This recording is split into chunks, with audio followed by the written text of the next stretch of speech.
Շուկայական հարաբերությունների վրա հիմնված պետություններում կարևոր գործառույթ է վերապահված բանկային համակարգերին։ Այսպիսի երկրներում գործընկերային հարաբերություններ են հաստատվում պարզ քաղաքացիների, տնտեսվարողների, իսկ մյուս կողմից բանկերի միջև։ Հավաքելով քաղաքացիների ազատ դրամական միջոցները, բանկերը տրամադրում են դրանք դարձյալ քաղաքացիներին անշարժ գույք ձեռք բերելու, բիզնես հիմնելու, բիզնեսը զարգացնելու կամ այլ նպատակով։ Մարդը սովորում է, թե ուր պետք է դիմել համապատասխան կարիքի դեպքում, եւ նման գործակցությունը շատ հաճախ դառնում է սովորական ու ողջ կյանքի համար։ Հայաստանի ազատ եւ նույնիսկ լիբերալ հռչակված տնտեսական համակարգի պայմաններում, թեև անցած 20 տարիներին ստեղծվել են բազմաթիվ մասնավոր բանկեր, սակայն վերջիններս հեռու են իրենց առաքելության լիարժեք իրականացումից։ Հետևաբար նրանք չեն կարող նպաստել բնակչության կենսամակարդակի բարձրացմանը եւ բիզնեսի, հատկապես մանր ու միջին հատվածների զարգացմանը։ Ակնհայտ է, որ Հայաստանի բանկային համակարգը չի ապահովում իր հիմնական դերակատարությունը երկրի տնտեսության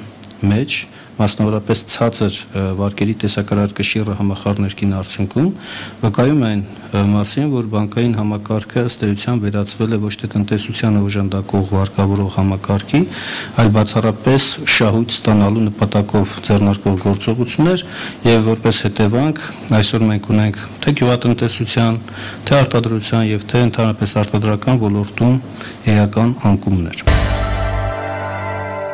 Հայաստանյան բանկային համակարգի բնորոշ առանձնահատկություններից են քաղաքացիներին տրամադրվող միջոցների բարձր տոկոսադրույքները եւ այդ միջոցների վերադարձի համար սահմանված կարճ ժամկետները։ Ստացվում է հակասական իրավիճակ, երբ մի կողմից բանկերը ձգտում են կարճ ժամկետում ստանալ մեծ շահույթներ, իսկ պարզ քաղաքացիներն ու տնտեսվարողները հնարավորություն չեն ունենում նույն ժամանակահատվածում համապատասխան եկամուտներ ապահովել։ Մանավանդ, երբ Հայաստանի տնտեսական համակարգը մեղմ ասած չունի դինամիկ եւ արագընթաց զարգացում։ Կայացած բանկային համակարգ ունենք, բայց չունենք տնտեսվարողի կողքին գործընկեր հանդես եկող բանկեր։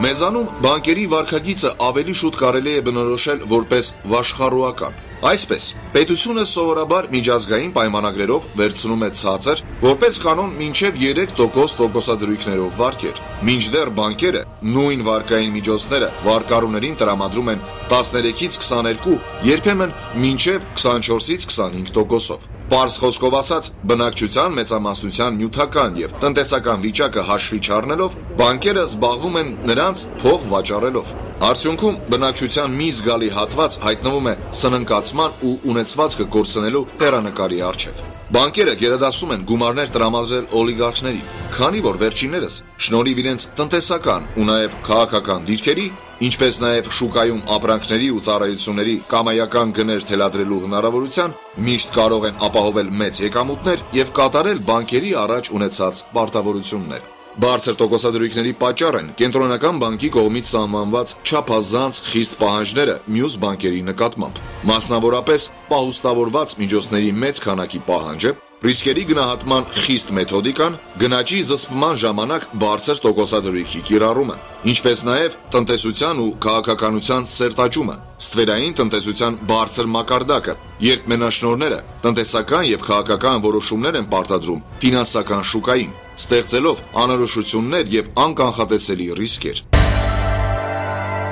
Տնտեսության զարգացման հիմնական երաշխիքը փոքր եւ միջին ձեռնարկությունների զարգացումն է։ Պետք է հնարավորություն ստեղծվի, որպեսզի զարգացման պայմաններում փոքրը դառնա միջին, միջինը խոշոր, իսկ մեր պայմաններում փոքրերը մնում են փոքր կամ ավելի շուտ դուրս են մղվում, իսկ նրանց փոխարեն նորերն են գալիս, որոնք վարկավորման վատ կարգավորման շնորհիվ այդպես էլ չեն կարողանում տեղ գրավել տնտեսական դաշտում։ Ռիսկը մեծանում է հատկապես նրանով, որ երկիրը չունի կայուն զարգացում եւ կանխատեսելի եկամուտ։ Նման բարձր տոկոսադրույքների առկայությունը պայմանավորված է մի քանի պատճառներով, որոնց թվում ֆինանսական շուկայի մենաշնորհային կարգավիճակն է։ Այսօր բանկային համակարգը տիրապետում է երկրի ֆինանսական ակտիվների 95%-ից ավելին, մինչդեռ ոչ բանկային ֆինանսական կազմակերպությունները գրեթե կամ չկան կամ այնքան թույլ են, որ չեն կարողանում անհրաժեշտ մրցակցություն ապահովել բանկերին եւ բնականաբար բանկերը ունենում են գերիշխող կամ մոնոպոլ դիրք։ Բանկային ոլորտի կարգավորումը Կենտրոնական բանկն իրականացնում է չափազանց խիստ տնտեսական նորմատիվներով եւ առանց սահմանելու, որ այդ վարկային պորտֆելներում պետք է տնտեսության դիվերսիֆիկացիային համապատասխան ներդրումներ լինեն։ Արդյունքը լինում է այն, որ բանկերն այդ հսկայական նորմատիվներն ապահովելու տեսակետից միջոցներ են կուտակում, բայց փոքր միջոցները տնտեսությանը տրամադրելով բարձր տոկոսադրույքներ են սահմանում դրանց համար։ Հազարավոր մարդիկ, այդ թվում մանր եւ գյուղատնտեսական բիզնեսի մեջ ներգրավված բնակչությունը, պատկերավոր արտահայտությամբ համարում է իրեն գերի բանկերի ձեռքին։ Իր հերթին բանկային մոնոպոլիան սպանում է ֆինանսական շուկայի մյուս մասնակիցների ձևավորման ու զարգացման հնարավորությունը, որոնց թվում է կապիտալի շուկան։ Փաստն այն է, որ մեզանում 66 անձինք կամ ընտանիքներ տնօրինում են Հայաստանի 21 բանկերից 17-ի վերահսկիչ փաթեթները, իսկ սա նշանակում է, որ ընդամենը այդքան մարդ է որոշում երկրի ոչ բանկային համակարգի զարգացումը եւ ուղղվածությունը։ Այս ամենի հետևանքում պետությունը զրկվել է բնակչության բարձր կենսամակարդակ եւ զարգացած տնտեսություն ապահովելու սահմանադրական պարտավորությունն իրականացնելու հնարավորությունից։ Ինչպես տնտեսության շատ այլ ոլորտներում, այստեղ եւս խոշորացումը հանգեցրել է նրան, որ մենաշնորհյալները մշտապես ձգտում են գերշահույթ ստանալ եւ անհրաժեշտ է զսպողական քաղաքականություն վարել բանկերի վարչական ապարատում ներգրավված անձանց բարձր պաշտոնյաների եկամուտների սահմանափակման ուղղությամբ։ Երկրորդ կարծիք չի կարող լինել, որ ժողովրդին, ինչպես եւ երկրի ընդհանուր վիճակը բարելավելու, տնտեսության ամրակապերը քանդելու համար անհրաժեշտ է այս կարևոր ոլորտում իրականացնել բարեփոխական քայլեր։ Կենտրոնական բանկի կարգավորման տիրույթից պետք է հանել բանկերի եւ ընդհանրապես ֆինանսական շուկաների կարգավորման գործառույթը,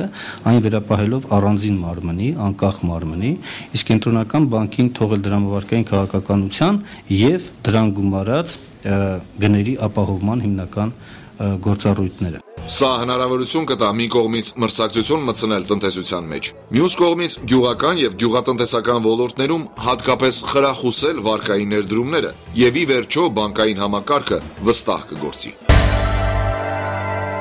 Միայն այն տվյալը, որ 2010 թվականին ծրագրային ցուցանիշներով առնվազն 140 միլիարդ ավելի ներդրում պետք է կատարվեր տնտեսության մեջ, սակայն այդպես չի եղել, վկայում է այն մասին, որ բանկային համակարգում ունենք շատ լուրջ խնդիրներ։ Քաղաքականությունը պահանջում է, որպեսզի թե պետական արժեթղթերի տոկոսադրույքները իջնեն, թե վերաֆինանսավորման տոկոսադրույքը կենտրոնական բանկը էականորեն իջեցնի, եւ թե նաեւ տնտեսական նորմատիվները մեղմացնի ու նաև միջազգային կազմակերպություններից ներգրավված վարկային ռեսուրսները էժան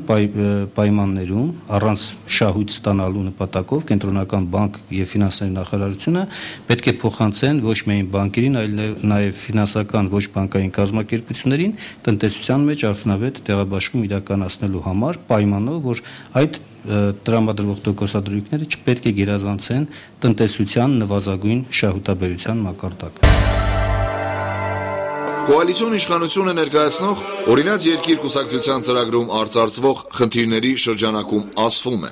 Փոքր եւ միջին գործարարության զարգացման ուղղությամբ նպատակային պետական աջակցության քաղաքականության արդյունավետ իրականացում։ Բանկային համակարգում կարճաժամկետ վարկավորումից անցում երկարատև վարկային ծրագրերի։ Վարկավորման տոկոսադրույքների իջեցում, բարձր ռիսկայնություն պարունակող վարկավորման համար պետական երաշխավորության մեխանիզմների ստեղծում։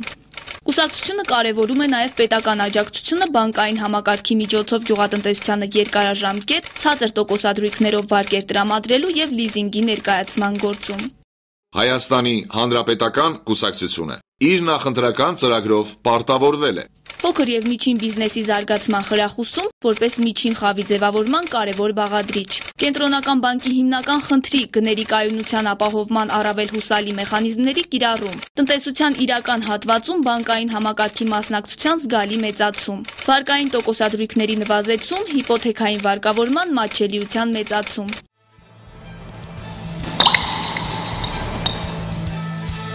Հայաստանի պարզ քաղաքացու համար, անկախ նրա տնտեսագիտական գիտելիքների մակարդակից, ակնհայտ է, որ տրված խոստումների ուղղությամբ ոչ միայն առաջ չեն գնացել, այլև յետընթաց են ապրել։ Եվ սրա սոցիալ-տնտեսական հետևանքները մարդիկ գրել են սեփական մաշկի վրա։ Իշխանությունը ներկայացնող ուժերը պարտավոր են հետամուտ լինել իրենց իսկ ծրագրային պարտավորությունների իրականացմանը։ Այլապես խոստովան են անզորությունը սեփական կառավարության եւ սեփական իշխանությանը ենթակա բանկերի նկատմամբ։